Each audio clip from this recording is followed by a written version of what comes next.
విజయసాయిరెడ్డితో ఉన్న పరిచయంపై శాంతి క్లారిటీ.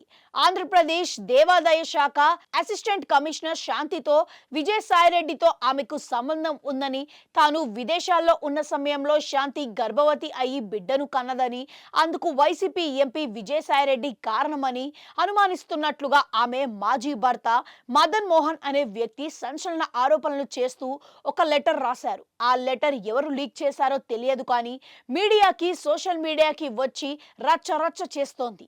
ప్రస్తుతం ఈ విషయం తీవ్ర చర్చనీయాంశంగా మారింది. దీనిపై శాంతి క్లారిటీ ఇచ్చారు.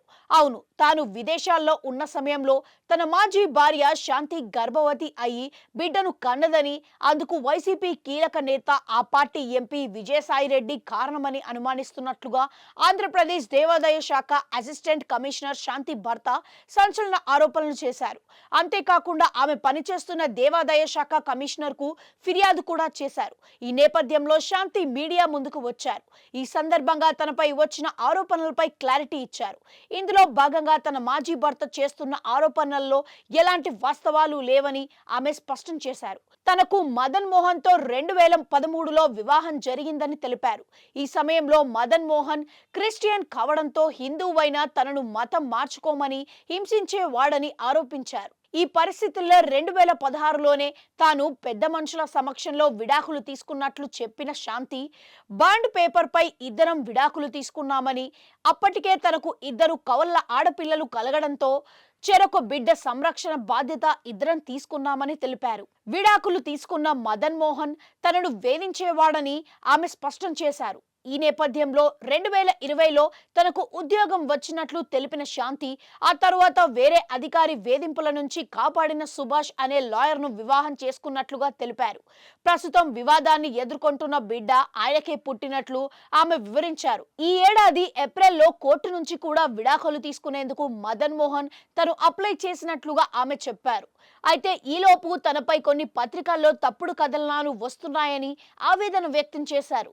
ఇందులో భాగంగా ఓ పత్రికలో తాను అక్రమంగా 100 కోట్లు సంపాదించినట్లు కథనాలు వచ్చాయని, అది నమ్మి తనకు 70 కోట్లు ఇవ్వాలంటూ మదన్ మోహన్ వేధిస్తున్నాడని ఆమె ఆవేదన వ్యక్తం చేశారు.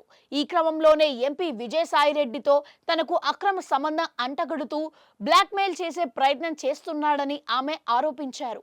ఈ సందర్భంగా సాయిరెడ్డితో తనకున్న పరిచయంపై ఆమె క్లారిటీ ఇచ్చారు. ఇందులో భాగంగా తాను వైజాగ్లో పనిచేస్తున్న సమయంలో సాయిరెడ్డి వైసీపీ ఉత్తరాంధ్ర బాధ్యతలు చూసేవారని చెబుతూ నాటి సంఘటనను వివరించారు. ఇందులో భాగంగా వైజాగ్లోని దేవాదాయ శాఖ పరిధిలోని ప్రేమ సమాజం సంస్థకు చెందిన 30 ఎకరాల భూమిని లీజుకు తీసుకున్న ఓ రీస్టార్ట్ ఏళ్ల తరబడి కేవలం 5 లక్షలే చెల్లించేదని, ఈ నేపథ్యంలో ప్రస్తుత మార్కెట్ రేటు ప్రకారం లీజు చెల్లించేలా చర్యలు తీసుకోవాలని కోరాడని తాను ఎంపీ సాయిరెడ్డిని తొలిసారి కలిసినట్లుగా ఆమె తెలిపారు.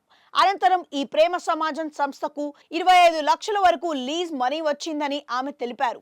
కేవలం ఆ పని మీదే ఒకేసారి తాను ఎంపీ విజయసాయిరెడ్డిని కలిశానని, అంత మాత్రాన తనకు ఎంపీకి సంబంధం అంటగట్టేస్తారా అని ఆమె ప్రశ్నించారు. అసలు సాయిరెడ్డి వయసు ఏమిటి, కూతురు వయసున్న తనతో సంబంధం ఏమిటని కూడా చూడరా అంటూ కన్నీటి పర్యంతమయ్యారు. ప్రస్తుతం ఈ వ్యవహారం రాష్ట్ర వ్యాప్తంగా తీవ్ర సంచలనంగా మారింది.